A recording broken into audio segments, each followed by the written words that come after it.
सोचो अगर आपके इकोनॉमिक्स के एग्जाम से ही पहले आपका इकोनॉमिक्स का पेपर आपके हाथों में हो तो क्या हो। तो भाई मैं ऐसा ही वीडियो लेकर आ गया हूं जिसमें सारे के सारे क्वेश्चन कंप्लीट कराऊंगा, और अगर आपने इसे कंप्लीट कर लिया, कॉन्सेप्ट से लेकर ओरिजिन प्रेजेंटेशन सारा कंप्लीट कर लिया, तो आपके 80 आउट ऑफ 80 मार्क्स कहीं नहीं गए इकोनॉमिक्स के अंदर।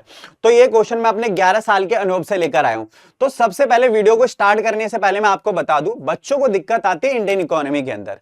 यहां पर मैं सिर्फ क्वेश्चन डिस्कस करूंगा, बाकी इसके लिए एक सेपरेट वीडियो बनाऊंगा मैं, जिसमें मैं इंडियन इकोनॉमी के 2 वीडियो लेकर आऊंगा। एक पूरे पूरे एमसीक्यूज जिसमें एसेशन और एमसीक्यूज सारे के सारे इंक्लूड होंगे। इसके अलावा एक सब्जेक्टिव बेस होगी हमारी इंडियन इकोनॉमी की, जिसमें दिक्कत होती है। पर उससे पहले कमेंट सेक्शन में लिख दीजिए इंडियन इकोनॉमी। जितने ज्यादा कमेंट होंगे उससे मुझे पता लगेगा बच्चों की डिमांड इंडियन इकोनॉमी के लिए ज्यादा है। आपको सारी की सारी प्रेजेंटेशन बताऊंगा, और आपके एग्जाम में क्या आने वाला है वो तो इस वीडियो में तो बता ही रहा हूं, उसके अंदर आपको लिखने का तरीका भी आपको बताऊंगा। ठीक है, तो स्टार्ट करते हैं भाई। हमारी जो पहली बुक है वो है मैक्रो इकोनॉमिक्स। आपको पता है 5 यूनिट्स के अंदर है। अब इसके अंदर क्या क्या क्वेश्चन सबसे ज्यादा पूछे जाते हैं, देखो सबसे पहली जो यूनिट है वो है नेशनल इनकम। क्या है नेशनल इनकम? इसकी वेटेज है 10 मार्क्स। अब 10 मार्क्स की जो वेटेज है, आपको पता है 10 मार्क्स आपको कैसे कवर करने हैं। इसके लिए मैंने वीडियो, आपको पता है आपके कॉमर्स एंड फन चैनल पर मैंने इसका पूरा वन शॉट डाला हुआ है, आप उधर से भी देख सकते हैं। बाकी मैंने यहां पर क्वेश्चन डिस्कस करेगी आपसे क्वेश्चन कौन कौन से पूछे जा सकते हैं। देखो आपको पता है जो थ्योरी पार्ट है हमारा वो सबसे इंपॉर्टेंट तो है ही, पर इससे अलावा क्या है हमारे न्यूमेरिकल सेक्शन। आपको पता है न्यूमेरिकल के अंदर आपको तीनों न्यूमेरिकल कंप्लीट करने हैं, इनकम मेथड, एक्सपेंडिचर मेथड और वैल्यू एडेड मेथड। ठीक है, इसके अलावा जो सबसे ज्यादा पूछा जाता है डिमांड में वो है एक्सटर्नलिटीज वाला टॉपिक। एक्सटर्नलिटीज अगर आपने कंप्लीट कर लिया, जिसमें एक्सटर्नलिटीज मैंने बताया था जीडीपी एंड वेलफेयर सबसे इंपॉर्टेंट पॉइंट है, और इसी के बेस पर केस स्टडी आती है। केस स्टडी आपको पता ही है, केस स्टडी कैसे आएगी।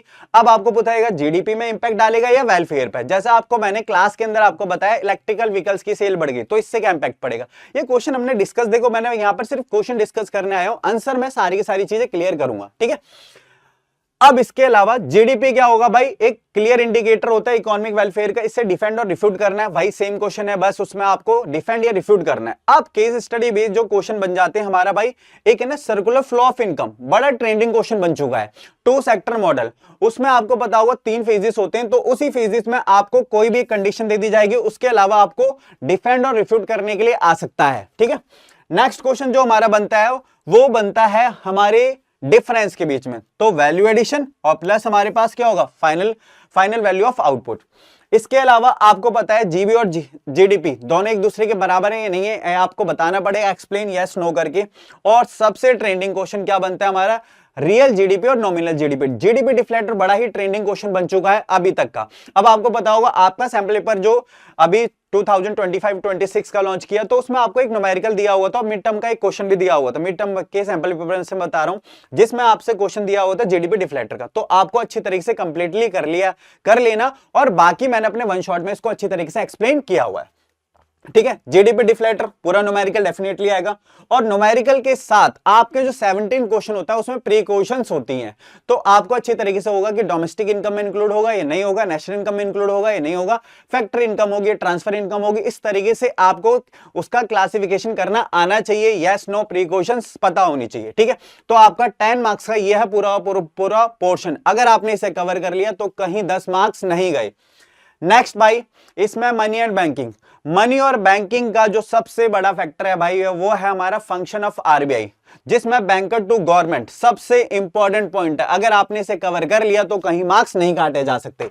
इसके अलावा आपको पता होगा क्रेडिट क्रिएशन प्रोसेस, मैंने मल्टीपल टाइप से आंसर लिखा हुआ। देखो आपको अगर सीधे हाइपोथेटिकल आपने खुद न्यूमेरिकल लगाना है, आपने खुद ही कैलकुलेशन करनी है, तो आपको सीधे ये क्वेश्चन दिया होगा।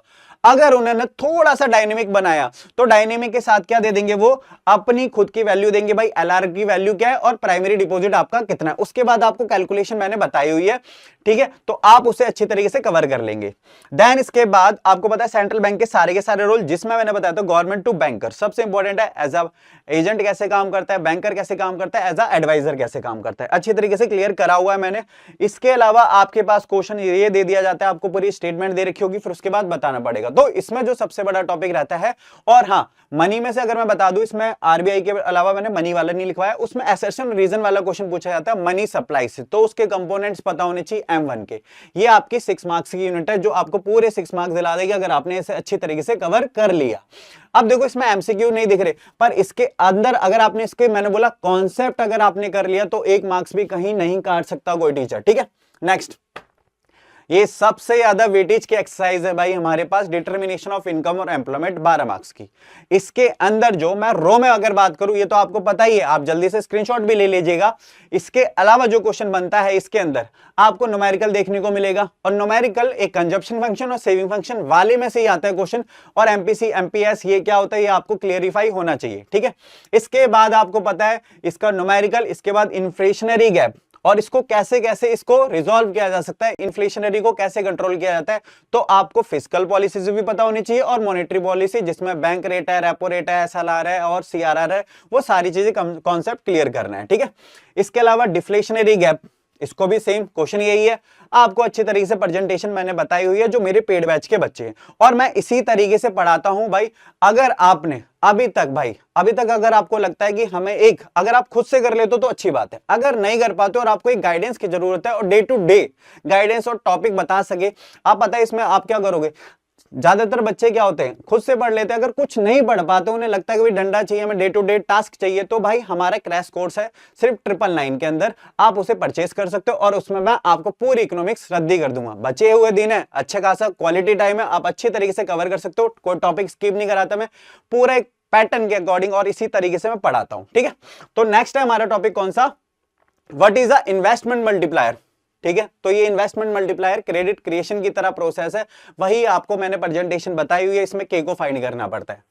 इसके अलावा आपको पता होगा ये इसमें भी क्या होता है, डाटाबेस थोड़ा सा डायनेमिक बना दिया गया तो क्वेश्चन और में डाल के दे देंगे। इसके अलावा आपको पता है कि कौन कौन से अब क्वेश्चन पता है अप्रोच वाले आते हैं, एडी और एएस और आई और एस, ये सबसे ज्यादा ट्रेंडिंग क्वेश्चन बन चुके हैं अभी तक के 1-2 साल के अंदर। इसमें या तो एडी ग्रेटर देन दे दिया जाएगा एएस, अब आपको बताना होगा कि इस कंडीशन में क्या होता है, इनकम और एम्प्लॉयमेंट पर क्या इफेक्ट पड़ता है, और ऐसे इन्वेस्टमेंट ग्रेटर देन दे दिया जाएगा सेविंग्स। तो आपको पूरी मशीन बतानी है कि इस तरीके से, फिर आपको एक स्टेटमेंट क्वेश्चन दे दिया जाएगा कि भाई इतने पॉइंट बेसिस क्या हो गया बेटा, रेपो रेट कम हो गई या घट गई, ये सारी चीज, तो इसको कैसे रिजॉल्व किया जाएगा, इन्फ्लेशन को कैसे करे, डिफ्लेशन को कैसे करे, उस पर इंपैक्ट भी बताना पड़ सकता है। तो ये 12 मार्क्स आपको पूरे के पूरे 12 मार्क्स दिलाएगी, ठीक है। फिर आता है गवर्नमेंट बजट जो है 6 मार्क्स की। अब 6 मार्क्स के अंदर क्या बेटा, रीएलोकेशन ऑफ रिसोर्सेज, ऑब्जेक्टिव सबसे पहले कंप्लीटली कर लेना ऑब्जेक्टिव, और उसके अलावा मैंने केस बेस एक स्टडी भी बता दी गई है भाई बीपीएल की, वो अच्छी तरीके से कवर कर लेना, और डिफरेंस आपको पता है इनके बीच में, और फॉर्मूला अच्छी तरीके से, डेफिसिट का एक क्वेश्चन तो बनता है, फिस्कल डेफिसिट किसके बराबर होता है, इक्वल टू बोरोइंग के बराबर, और क्लासिफिकेशन सारी की रिवेन्यू रिसीट्स में कौन सा इंक्लूड होगा, कैपिटल में कौन सा होगा, ऐसे एक्सपेंडिचर के भी पूछा जाता है, रिवेन्यू एक्सपेंडिचर कौन सा और कैपिटल एक्सपेंडिचर। तो ये आपको सिर्फ सिंगल चैप्टर 6 मार्क्स कवर कराता है, और स्ट्रेटेजी यही है मेरे अकॉर्डिंग कि आप अच्छी तरीके से ये कवर कर लो, और आपके ये दो सबसे पहले जो कंप्लीट करना है इसको निपटाओ, फिर नेशनल इनकम है, डिटर्मिनेशन ऑफ इनकम एम्प्लॉयमेंट है, जो आपको अच्छी तरीके से समझ में भी आएगी, ठीक है। देन उसके बाद बीओपी और फॉरेन एक्सचेंज रेट है भाई, इसका कहीं ना कहीं इसका इतना ज्यादा क्रेज नहीं रहा है, इसके ट्रेंडिंग क्वेश्चन आपको नहीं देखने को मिलते ज्यादा, पर आपको क्लासिफिकेशन ऑफ बीओपी पता होनी चाहिए। उसमें क्लासिफिकेशन का मतलब है करंट अकाउंट में होगी या कैपिटल अकाउंट में होगी, डेबिट साइड होगी या क्रेडिट साइड होगी, ये आपको अच्छी तरीके से कॉन्सेप्ट समझने के बाद ही क्लियर होगा, जो हमारे क्रैश कोर्स में पूरा कंप्लीटली कराया जाएगा, ठीक है। देन फिर डिफरेंशिएट बिटवीन, ये फिक्स है, फ्लेक्सिबल है, ऑटोनोमस अकोमोडेशन सबसे ज्यादा पूछा जाता है बीओपी और बीओटी के बीच में, और डेप्रिसिएशन, और ये दो टॉपिक ज्यादा इंपॉर्टेंट रहते हैं। और हॉर्स का जो क्वेश्चन बनेगा वो कैसे बनेगा कि मार्केट में अगर डेप्रिसिएशन हो गया करेंसी पर, तो बताओ एक्सपोर्ट पर क्या इंपैक्ट पड़ेगा, इंपोर्ट पर क्या इंपैक्ट पड़ेगा, तो इस तरीके बेसिस पे आपके पास क्वेश्चन पूछे जाएंगे। तो भाई ये हो गया पूरा पूरा मैक्रो सेक्शन जो आपको फुली मार्क्स दिला सकता है, ठीक है। अब देखो बच्चों को दिक्कत आती है इंडियन इकोनॉमी के अंदर, सर इंडियन इकोनॉमी तो मैंने बता दिया आपको वीडियो स्टार्टिंग में, भाई मैं इसके लिए 2 वीडियो लेकर आने वाला हूं, ठीक है। तो देखो भाई इंडियन इकोनॉमी के अंदर भाई 3 यूनिट में डिवाइड किया गया है। तो पहले जो पार्ट है, अगर यूनिट ए के अंदर इंडियन इकोनॉमी भाई ईव ऑफ इंडिपेंडेंस, जिसमें मैंने एक पूरा वन शॉट डाला हुआ है, मैंने वन शॉट जाकर देख सकते हैं आप, ठीक है। इसके अलावा इसका क्या करना है, इंफ्रास्ट्रक्चर भाई सबसे इंपॉर्टेंट ट्रेंडिंग का क्वेश्चन बना हुआ है। अभी जितने भी लास्ट ईयर के पेपर देखोगे 1-2 साल के, तो आपको इंफ्रास्ट्रक्चर का डेवलपमेंट क्यों किया गया, बच्चा लिख देता है आंसर रेलवे रोड्स, उसके बारे में लिखना उसकी डेट का काम ही नहीं है, उनके पर्पस से क्या था, उसका रीजन क्या था कि इसका इंफ्रास्ट्रक्चर क्यों करा, इंफ्रा पर काम क्यों करा, तो उसके बारे में आपको एक्सप्लेन करना है। ठीक है, रेलवे के बारे में आ गया। और ग्रेड डिवीजन ईयर आपको पता होगा, इसमें ना टेबल बेस्ड क्वेश्चन बना हुआ है आपके ना, आप देखोगे तो 2025-26 का एक डेमोग्राफिक दे रखा होगा कि ये डेमोग्राफिक है, एक टेबल दिया होगा, उसको एनालाइज करना है, टेबल बेस्ड क्वेश्चन। ठीक है, इसके अलावा क्या है भाई, जो आपको पता होगा ड्रेन होना, हमारी वेल्थ का ड्रेन हो रहा था, एक्सपोर्ट इंपोर्ट वाला, ये फॉरेन ट्रेड वाला टॉपिक है इसी चैप्टर में से। हैंडीक्राफ्ट का डीके होने का रीजन, ठीक है। और आपको बताना है भाई, फिर उसके बाद इंडियन इकोनॉमी भाई 1950 से लेकर 1990 तक, इसको मैंने 4 पार्ट्स में डिवाइड करा हुआ है। इंडियन इकोनॉमी, एग्रीकल्चर, इंडस्ट्री और फॉरेन ट्रेड। तो भाई जो हमारे इंडियन इकोनॉमी वाला पार्ट है, वो आपको कोई ना कोई एक ऑब्जेक्टिव जरूर आपका क्वेश्चन में दिया जाता है भाई। सबसे ज्यादा मॉडर्नाइजेशन और सेल्फ रिलायंस, अब इसका क्वेश्चन भी बना हुआ है बेटा, ये इस तरह का टॉपिक का क्वेश्चन, आत्मनिर्भर भारत का कॉन्सेप्ट देकर। ठीक है, इसके बाद सब्सिडी हटानी चाहिए, लगानी चाहिए, आपको बेटा एक बहुत अच्छी तरीके से संदीप घर के अंदर दिया हुआ बेटा, इसके अगेंस्ट में भी, इसके फेवर में भी पॉइंट। ठीक है, अब इसके अलावा आपको क्या करना है, इंस्टीट्यूशनल रिफॉर्म, लैंड सीलिंग। ठीक है, लैंड सीलिंग है, ग्रीन रेवोल्यूशन है, ये आपको अच्छी तरीके से कंप्लीट पता होने चाहिए। ट्रांसफॉर्म करने का क्या हुआ, इसका ऑप्शनल पार्ट भी मैंने लिखा हुआ है। अब आपको आईपीआर पता होनी चाहिए, यहां पढ़कर नहीं बता रहा मैं सर, सीधे टॉपिक बता रहा हूं कि टॉपिक क्या, क्वेश्चन किस तरीके से पूछा जा सकता है। एसएसआई, स्मॉल स्केल इंडस्ट्री, अच्छे से कवर कर लेना। क्वेश्चन कुछ इस तरीके से देखने को मिलता है कि कैसे बिग फर्म से हमें बचाए रखता है small scale industry. Karve committee, committees के बारे में सारी चीजें पता होनी चाहिए। इंपोर्ट सब्स्टिट्यूशन पॉलिसी, भाई आपको पता होगा टैरिफ और कोटा लगा दिया गया था ताकि हम इंटरनेशनल मार्केट में कंपटीशन करने से बचना चाहते थे भाई, हम नहीं कर सकते थे, हमारी कैपेबिलिटी नहीं थी। तो भाई कहीं ना कहीं अपनी इकोनॉमी को थोड़ा क्लोज करा और इस तरीके से इंपोर्ट सब्स्टिट्यूशन पॉलिसी अपनाई। तो इस तरीके से 3 तरीके से क्वेश्चन पूछा जा सकता है। देन आपको टैक्स रिफॉर्म, अब आ जाता है भाई एलपीजी वाला क्वेश्चन। टैक्स रिफॉर्म ये लिबरलाइजेशन पॉलिसी में से है, और आपको नवरत्न महारत्न के एटलीस्ट 2 एग्जाम्पल तो आपको पता होने चाहिए। ठीक है, फिर लिबरलाइजेशन पॉलिसी के तहत भाई इसका पॉजिटिव और नेगेटिव इंपैक्ट, एपर्जल वाला पॉइंट है, पॉजिटिव और नेगेटिव, पर नेगेटिव में सबसे ज्यादा आता है वो एग्रीकल्चर को नेग्लेक्ट वाला पॉइंट, सबसे ज्यादा क्वेश्चन में पूछा जाता है कि एग्रीकल्चर पर ध्यान ही नहीं दिया गया था इकोनॉमिक रिफॉर्म पर, तो नेग्लेक्ट वाला क्वेश्चन है। इतने मल्टीपल टाइप से आ सकता है, आपको दिख रहा है क्वेश्चन, आपको आंसर पता ही है। ठीक है, देन इसके बाद इसमें आउटसोर्सिंग बड़ा ट्रेंडिंग क्वेश्चन बना हुआ है। आउटसोर्सिंग भाई आपको पता है जो बीपीओ होते हैं, अब इसका ये इंडिया एक फेयरवेल कंट्री क्यों, एक डेस्टिनेशन क्यों बना हुआ कि यहीं पर ही आकर क्या करते हैं, आउटसोर्सिंग सेटअप किए जाते हैं। तो इसके 3 क्वेश्चन है, इतने मल्टीपल टाइप से आ जाए तो आंसर आपका एक ही होगा। ठीक है, देन इंडस्ट्री सेक्टर और टैक्स रिफॉर्म, तो ये लिबरलाइजेशन पॉलिसी का पता ही है आपको, और ग्लोबलाइजेशन क्यों अपनाया गया वो आपको पता होना चाहिए। एलपीजी का रीजन क्या था, एलपीजी क्यों अडॉप्ट करी गई, तो बीओपी डेफिसिट होता है हमारे पास। इसके अलावा क्या था, हमारे पास फिस्कल डेफिसिट था, हमारी फॉरेन रिजर्व में क्या हो गई थी, कमी हो गई थी। तो ये सारी चीजें आपको मैंने बताई हुई है। आरबीआई का रोल, जिसमें लिबरलाइजेशन में बेटा टैक्स रिफॉर्म हुआ, इंडस्ट्रियल रिफॉर्म हुआ, और आरबीआई का भी रिफॉर्म हुआ था, ये अच्छी तरीके से पढ़ा था। और ट्रेड रिफॉर्म के बारे में भी हमने डिस्कस किया हुआ, तो ये अच्छे तरीके से आपको कवर करना है। 12 मार्क्स की यूनिट होगी, और सबसे ज्यादा वेटेज की होने वाली है बेटा 20 मार्क्स की। इसमें 4 टॉपिक होंगे, एचसीएफ, रूरल डेवलपमेंट, और इसके अलावा हमारे पास क्या हो गया, रूरल डेवलपमेंट हो गया, एचसीएफ हो गया, और इन्वायरमेंट वाला सस्टेनेबल डेवलपमेंट, और हमारे पास इसके अलावा क्या था भाई, एम्प्लॉयमेंट वाला चैप्टर। तो इसके अंदर हमें ह्यूमन कैपिटल में पढ़े तो डिफरेंसेस पता होनी चाहिए, फिजिकल कैपिटल, ह्यूमन कैपिटल, और ह्यूमन डेवलपमेंट में। इसके अलावा ये सोर्सेज बहुत इंपॉर्टेंट है भाई। एजुकेशन तो सबसे ज्यादा पूछा जाता है, एजुकेशन से देखो भाई, और इसमें इंपॉर्टेंट जो पढ़नी है भाई वो प्रॉब्लम है। इंपॉर्टेंट एक याद रखना, इन्वेंशन और इनोवेशन सबसे ज्यादा पूछी जाती है। इसमें एक अच्छी तरीके से पढ़ लेना, डिफेंड या रिफ्यूट करने के लिए पूछा जाता है क्वेश्चन में। प्रॉब्लम में ब्रेन और ड्रेन को जस्टिफाई करने के लिए आ जाता है क्वेश्चन। इसके अलावा आपको बताने की गवर्नमेंट का इंटरवेंशन होना जरूरी है नहीं है, ये एचसीएफ का क्वेश्चन पूछा जाता है। नेक्स्ट आता है भाई रूरल डेवलपमेंट के बारे में क्वेश्चन, तो इसमें हमें ऑर्गेनिक फार्मिंग बड़ा ट्रेंडिंग क्वेश्चन बन चुका है, इसकी लिमिटेशन, इसके बेनिफिट आपको सारी चीजें पता होनी चाहिए, और ये सस्टेन डेवलपमेंट कैसे करती है उसके बारे में भी।